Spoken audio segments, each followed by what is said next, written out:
TunnelBear is the easy-to-use VPN that lets you browse the internet privately. The first app here, sitting on just under 500 downloads, is called Drawers, and it's very simple. The app allows you to create these collapsible boxes, which when in use can overlay across any one of your applications. And there are quite a lot of options here. You can have up to 6 different drawers of different colors holding different applications at any one time, and each one of those drawers can hold up to 5 apps. Setting it up is pretty simple. You can just tap one of these spare slots within one of your drawers and it'll show you a list of all your apps, for which you then pick one to fill that space. And it's a convenient way to sort things. You could, for example, use one for your most frequent apps and one for your most frequent games.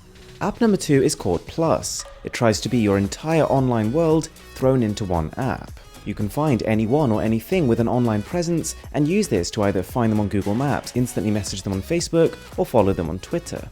And of course, you can also create your own. So here I'm creating one for Mr. Who's the Boss, in which I'll add my Twitter, my Snapchat, my YouTube, all my different links so that if you visit this platform, you can then from here find me everywhere. It's quite a good thing to put in an Instagram bio. I've seen a few accounts using this, and it makes sense. Instead of bombarding your followers with 8 different links, just send them one. You could place it in your Twitter bio where you're only allowed one website link. You could put it in a website, or you could even put it as your email signature.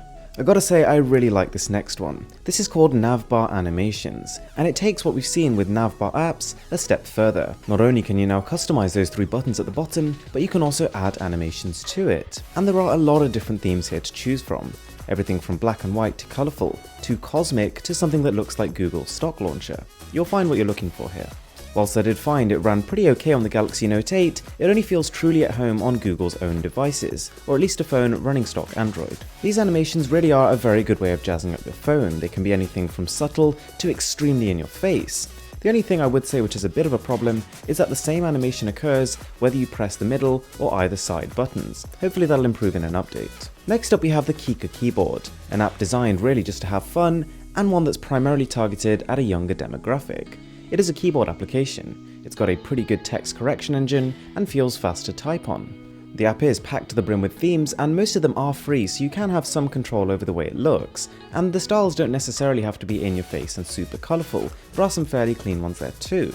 The real reason for downloading Kika Keyboard is that it not only supports your standard emojis, but also has built-in stickers and GIFs. I really like this one. This is Pixelscapes, and it is a retro-inspired, automatically scrolling live wallpaper app.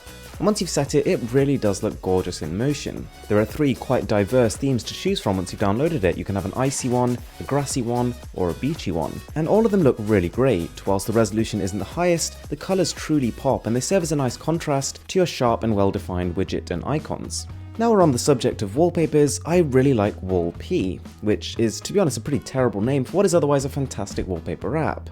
What it does is takes these stock wallpaper apps from just about every single flagship phone released in the last 3 or 4 years and bundles them together.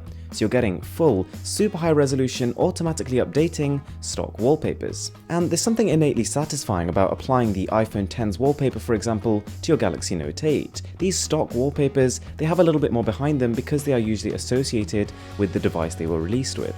Did you know that your fingerprint scanner, when not being used for that particular purpose, has a second function?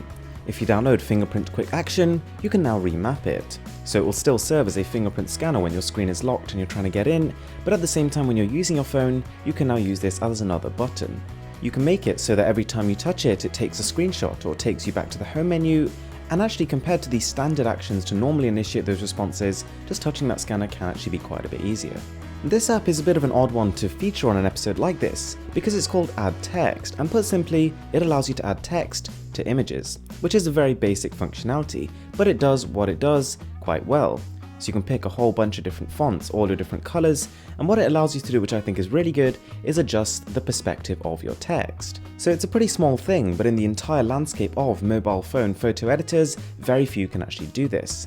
And it does so whilst retaining a super high resolution and looking really, really sharp. Next up we have the Lawnchair Launcher, which is trying to bring Pixel features to everybody. It is actually an open source project completely made by volunteers, and they promise to keep it completely stock and completely free. And you can choose to use it with your current stock wallpapers and your current stock icon packs, but if you go into the settings you'll realize there is so much customization here. And if you spend a bit of time in these menus really tweaking the finer details, you can come out with something that looks very convincing in terms of being a stock Android experience. You could fool people into thinking it's a Pixel 2 XL. So the next app is another widget, which gives you a lot of customization options in a fairly clean and minimalistic package, and it looks pretty good. But at the same time, whilst it's trying to mimic something like Super Widget, what you gain in terms of convenience for having everything you need inside this one application, you lose in customization. There's no extra skins to download here, everything you can change is in the app. Finding secure access to internet can be challenging. Hotel and cafe Wi-Fi hotspots are notoriously insecure networks to do anything personal, like banking or working. That's just one of the reasons why millions of people trust TunnelBear to protect their data. TunnelBear is a simple-to-use privacy app that helps you to browse a more open internet. There's virtually no setup, just sign up and download the app, and once you turn TunnelBear on, all of your network traffic is encrypted, which stops other people from seeing what you're doing online. When you sign up for a TunnelBear account from tunnelbear.com/boss, you'll get free monthly data, and you don't need a credit card to try it for free. That's tunnelbear.com/boss. Thanks a lot for watching, guys. I really hope you enjoyed the video. I'm Mr. Who's the Boss, and I'm signing out.